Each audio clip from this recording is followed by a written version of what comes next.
Hello, everybody, and welcome to Non Sequitur News for August 25th, 2025. It's Season 4, Episode 237. It's a time machine episode because MayorWatt is trying to catch up. Today, we're going to be talking about a mysterious deep space signal located at DM, Burnout, and D&D and other games. Are the Silksong Rumors true? Yeah, it's a time machine episode, folks. What is a roguelike? Anime for beginners, cat food burger, leaked user chats from Grok, alligators are friends, not food, a strange glow in the ocean, I didn't do it, a gigantic dark matter detector, and maybe a little snark, I don't know. Let's get into it.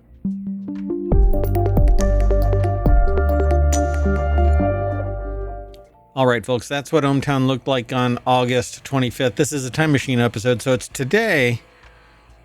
If you are also a time machine user, time traveler, then you know that, well, today is actually the next day, whatever the day is that you left from your timeline into this timeline. I wouldn't have done it. First article is over in Non Sequitur News. That's where it was aggregated from, or to, from Futurity. If you hear a noise, it's the 3D printer still going.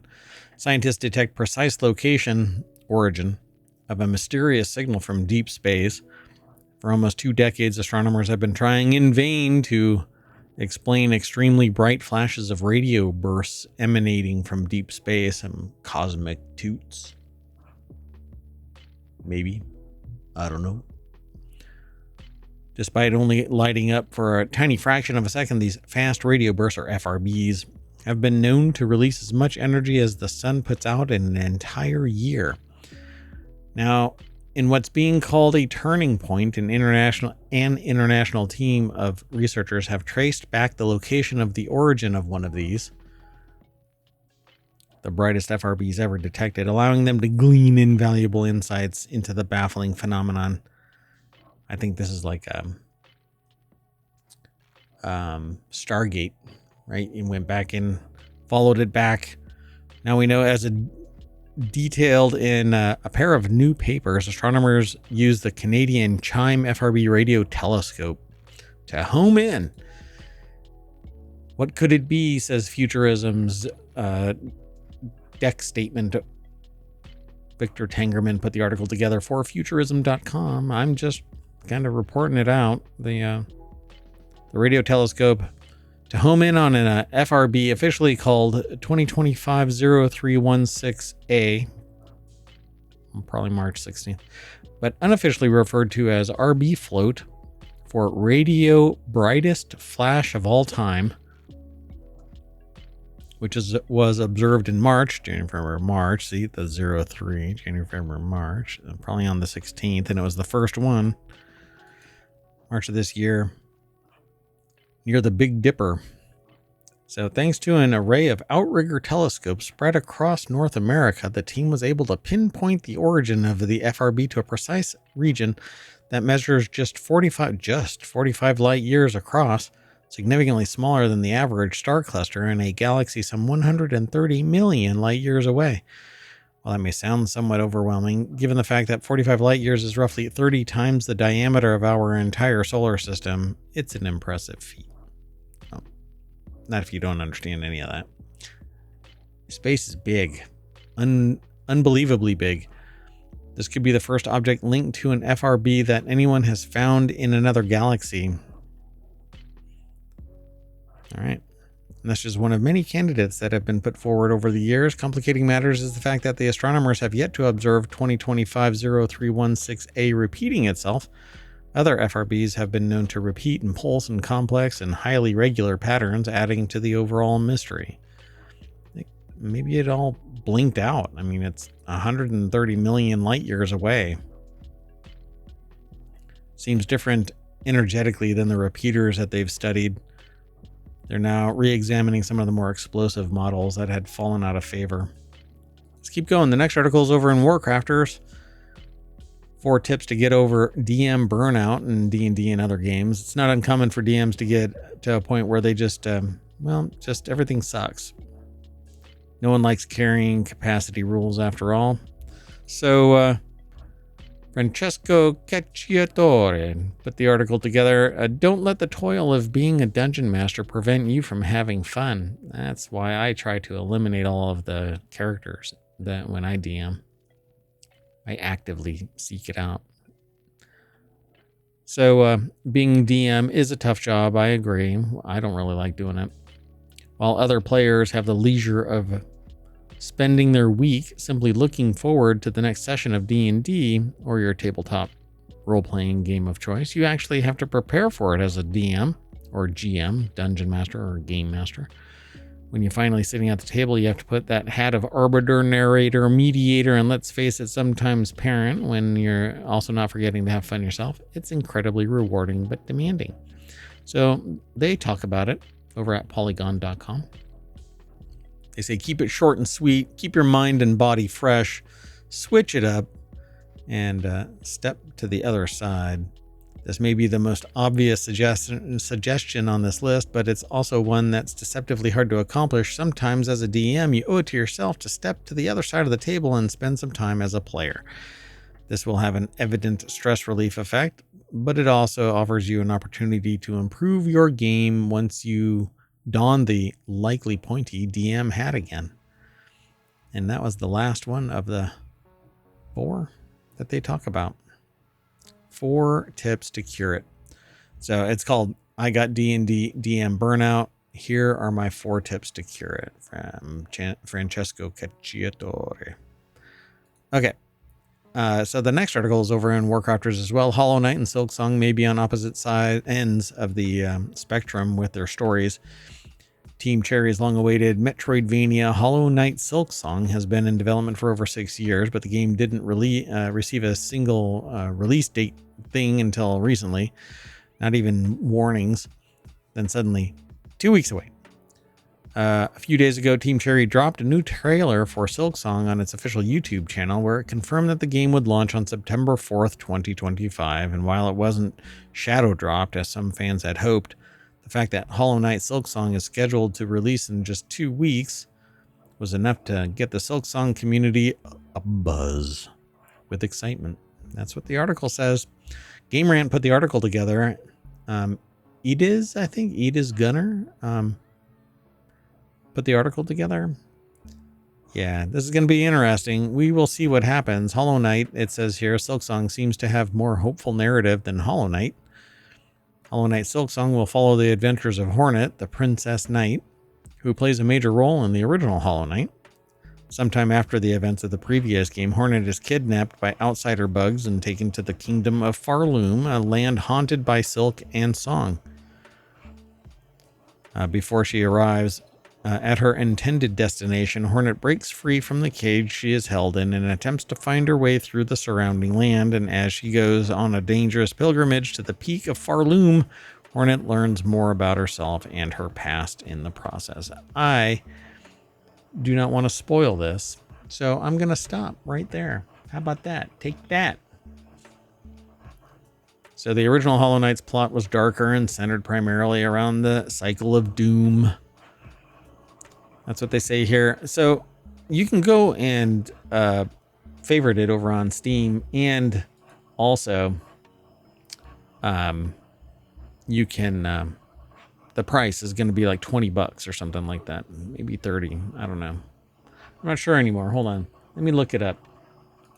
I'm doing it live here. 1 second. Silksong, Hollow Knight Silksong. Yeah, I thought I heard that it was $20. Somebody had been throwing around that it was going to be $100. You're out of your mind. Let's keep going. What is a roguelike? Let's push the definition as far as we can. They say here that this article is part of a Run, Die, Repeat, Polygon's week-long series exploring roguelikes. If you want more information about that, follow the link over there to polygon.com. Amy Hart put the article together. It says, buckle up, we're fighting the dictionary. So the definition of roguelike is one of those topics of conversation that will keep diehard fans debating for hours. In its most common definition, it's a subgenre after the 1980 game Rogue. where players are thrust into a procedurally randomized setting, usually a dungeon, and pick up upgrades for abilities and weapons, and you have to proceed to the deepest levels. And if you have the unfortunate luck to die, you have to start all over again as a new character. No takebacks. That's standard rogue. Then roguelite and roguelike kick in. So what is a roguelike? They say here in the article, for them, the definition is a bit more open. It's simply, does this game make me want to throw myself off a cliff every time I mess up and have to start from the beginning? And if the answer is yes, then it's a roguelike. I know that sounds completely preposterous, and it is, but I also think sticking to a rigid definition all the time gets boring, so let's do some daring. Let's break some rules, they say. Nefarious title of roguelike. Getting Over It with Bennett Foddy. That's a game that I think is not roguelike. I don't think you get skills and stuff like that. Wrong. This evil game is a personal favorite of mine. A favorite, I mean, by reduced me to tears while their friends laughed around them while they struggled to get past the first section, even after 2 hours in. I don't think that's a roguelike. Or even roguelite. Yeah, I don't think you get any bonuses, any buffs, any nothing. You get nothing. You're just stuck there. Anyway.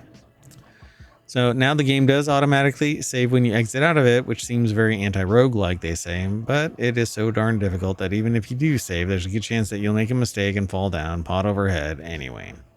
So let's keep going, though. I don't know what else they are going to talk about. Helldivers 2, a roguelike. The Forest, is that a roguelike? No. Helldivers 2, no. What else did they talk about in here? Sons of the Forest? No. Neither of these are roguelikes. I think roguelikes are because it needs to be procedurally generated. And you need buffs as you go. And if you die, you're done. Roguelike and roguelite are two different things. Roguelite, I think you go and get your whatever. You do your walk of shame and get your stuff back. But I like incremental rogue likes and lights. And those are basically games where you incrementally go up, but they are more casual games. We'll talk about that another time. Let's keep going. The next article is over in the Warcrafters channel. From supernatural murder mysteries to the most over-the-top cooking competitions, these are the best shonen anime series for beginners. Someone getting into their first shonen manga anime can be, or into their first shonen manga / anime can be exciting. It's a badge of honor, and it can lead to that series becoming a personal favorite that fans can identify with. Great examples include Bleach, Naruto, One Piece, and of course, Dragon Ball. Dragon Ball! I just like saying it like that. Tristan Jurkovic put the article together, or Jurkovic, I'm not sure how they pronounce it. Send me an email. It's over at GameRant.com, where they wrote that article. Death Note, a dark murder thriller. Maybe. Food Wars. Shokugeki no Soma, a delicious commitment, it says here. Most people who watch streaming channels watch at least one food show. Food Wars Shokugeki no Soma is the best anime for those types of people who like cooking shows because it's all about a group of budding chefs all trying to become the best. Full Metal Alchemist Brotherhood, a classic shonen hiding in mystery. I would say that this is probably the best. Full Metal Alchemist is just awesome. Brotherhood is a classic shonen-style anime with plenty of battling. However, it's structured like a mystery as well. The concept follows two alchemist brothers, Ed and Al, who are trying to repair their bodies after a bad experiment. Future Diary, survive and become God. Future Diary is another great thriller mystery, but one with a wilder plot than Death Note. The god of the world, Deus, is dying, so he randomly chooses a group of participants to all fight for his position. Wow, it's like Dungeon Crawler Carl. So he randomly chooses a group of participants to fight Battle Royale style. The gimmick is that each character gets a special cell phone that can predict the future in several ways. Gurren Lagann, Gurren Lagann. It says to be a man. It's heavily influenced by classic shonen series and is almost like a parody because of how over the top it is. Mashle, Magic and Muscles, says Harry Potter, but funny. Looks very Harry Potter-ish. I'm going to click a couple of these images. A little too Harry Potter-ish, if you ask me. Anyway, the main character, Mash, has no magical talent, unlike most people in the world, but Mash does have rippling muscles. One Punch Man, that's obvious. Soul Eater, the Spooktacular Shonen. It's another traditional recommendation, like Full Metal Alchemist Brotherhood, with slightly fewer episodes. The main characters are students at a school who learn how to be Grim Reapers, essentially. It's pretty neat. Sounds pretty neat to me. Okay, I need to do something. All right. Let's keep going. The next article is over in Mobile. This cat food burger was made for pets, but people are eating it. I really don't like that. There are many ways to show your love for cats. You can post them on Instagram, buy them a heated blanket, or apparently turn their food into human cuisine, and that's what Michelin-starred chef Alice Osten just did. And according to people who've tasted it, the results are suspiciously edible. Osten teamed up with London-based cat food company Catkin to create a burger made from premium cat food ingredients. Because we're not talking about the chalky gray stuff that slides out of a can. Catkin's products are made with fresh meats, the kind humans technically could eat, though most wouldn't unless prompted. I don't know. So I have Savannah cats, and they're supposed to eat raw meat. So I guess if it's just raw meat, then you cook it, then I guess it's safe. I mean, it's fine. It isn't cat food per se. Anyway, Ashley Fike over at Vice.com put this article together. If that's what it looks like, I'm on board. It looks pretty good. Austin teamed up with this cat food company, Catkin. They show it being baked, or deep fried, actually. Osten didn't stop at forming a patty. They breaded it with panko, layered it with ricotta, parmesan, lemon spread, and Catkin's own bacon jam, and then stacked it on a ciabatta bun with cucumbers, lettuce, sun-dried tomatoes, and a hot honey drizzle. Yeah, I'm on board. Anyway, at Society Cafe, for instance, only a handful of burgers are made each night. It's truly a labor of love, said Chef Nicholas McCann. It's not something we can produce in larger numbers without compromising the quality. I'm talking about Michelin, though. So, go check it out. Follow the link through ohmTown. Read this article. Come back and talk shop. All right, the next article is over in the mobile channel. Whoops, Grok just leaked 370,000 user chats to Google.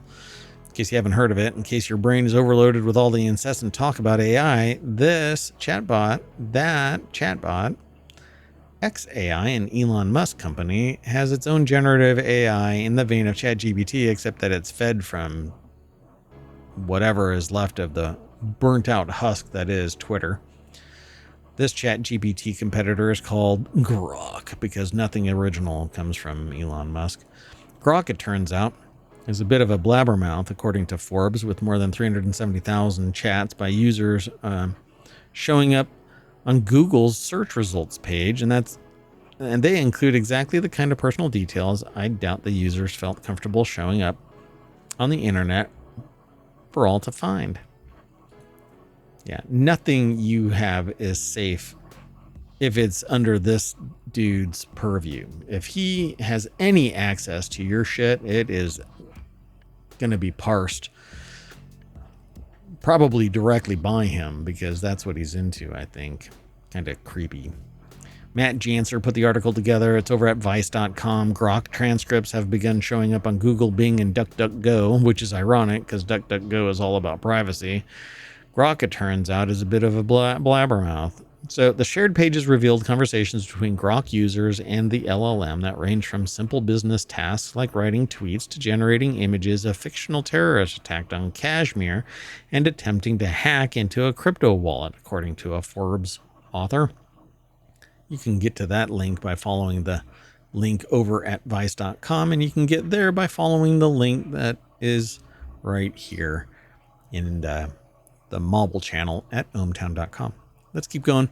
The next article is over in the mobile channel again. Sharks and an alligator were just seen swimming together in South Carolina. This article is over at vice.com. Ashley Fike again put this article together. So yeah, an alligator and a shark swimming together because hell has frozen over.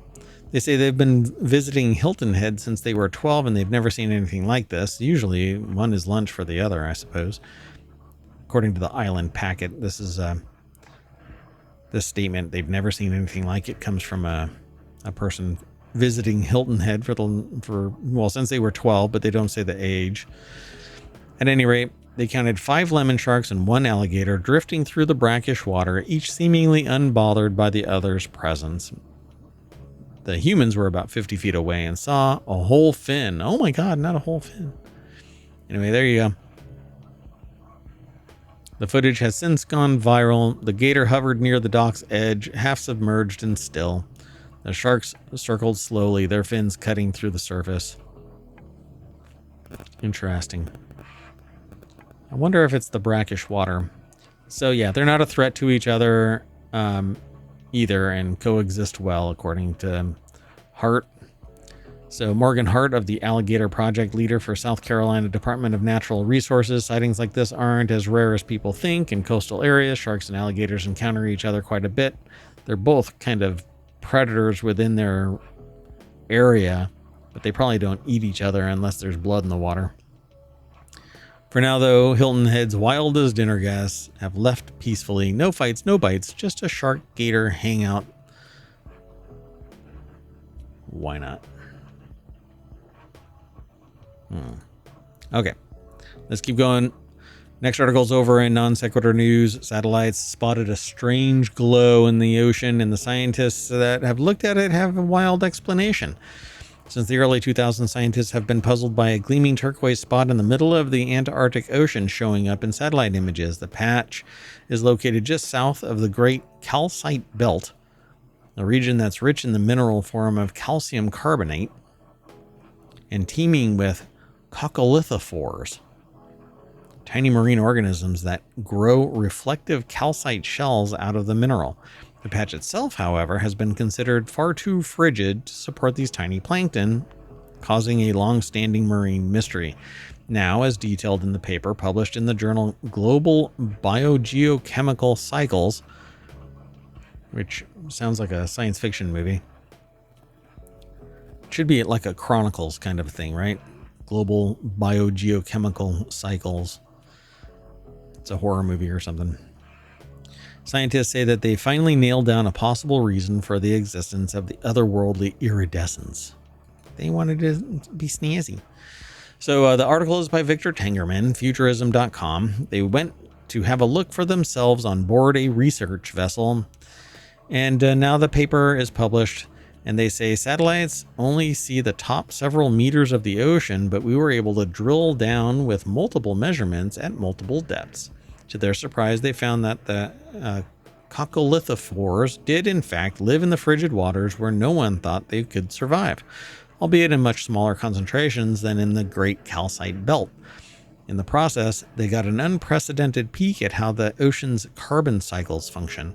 Coccolithophores are caught in a massive war with another type of plankton called diatoms, which turn organic carbon into energy, a vital source for food or marine life.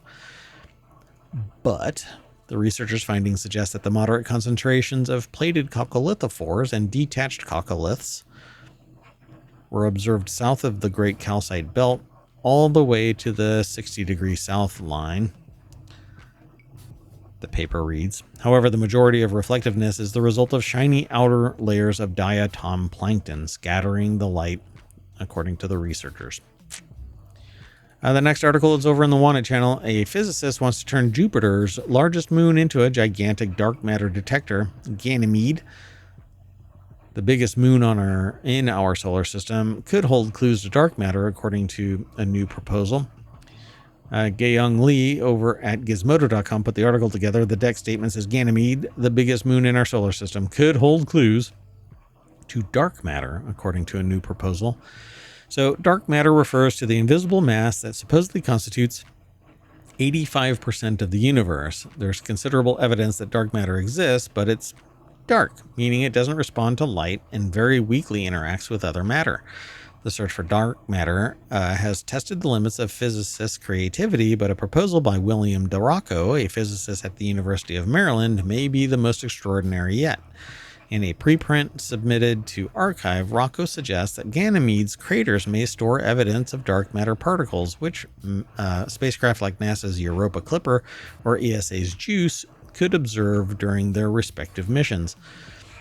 It hasn't been peer-reviewed, but it says, in principle, the proposal sounds promising. Bradley Kavanaugh, an astrophysicist at the University of Cantabria in Spain, who was not involved with the study, also told New Scientist, at the same time, all dark matter experiments, there is still no definitive evidence that such heavy, massive dark matter particles actually exist. I think we just can't detect them. All of this sounds bonkers. The author says they still don't blame you. Still, it's important to remember that, as many physicists are keen to point out, solving a mystery often means testing bold, unconventional ideas. Yeah, I think the matter that is filling the rest of the universe is so pervasive that it can't be removed from the sensors, so you can't detect it because it's pervasive. It's through and through the entirety of the sensors. It's just not going to be detected. And speaking of pervasive, ohmTown looks like this on August 25th. And you can do that kind of trick too. Just get in the time machine over at ohmTown.com. You can actually click a date in time all the way back to 2000, although I think that the system might be empty now. I'll have to look into it. But I've been purging things since prior to us starting, so 2022. We are in the fourth year right now, about halfway through the fourth year, right? All of 2022, all of 2023, all of 2024, and now 8 months into 2025. So go tell a friend. I would like to continue to stream more often, but my mayoral duties are just keeping me so busy. So come and hang out. That said, we are done for today, and we are going to bounce out of here. So thank you very much for coming and hanging out. We will see you soon. Bye-bye. But it's not bye-bye forever. All I'm going to do is stop recording and put us back into the Non Sequitur. Well, it's basically the ohmTown Weekend Review, which covers 2 weeks worth of news around the clock. And then every day I jump in, do the newest episode, and then it becomes a part of the stream as well. So we'll see y'all in a little bit. Bye-bye.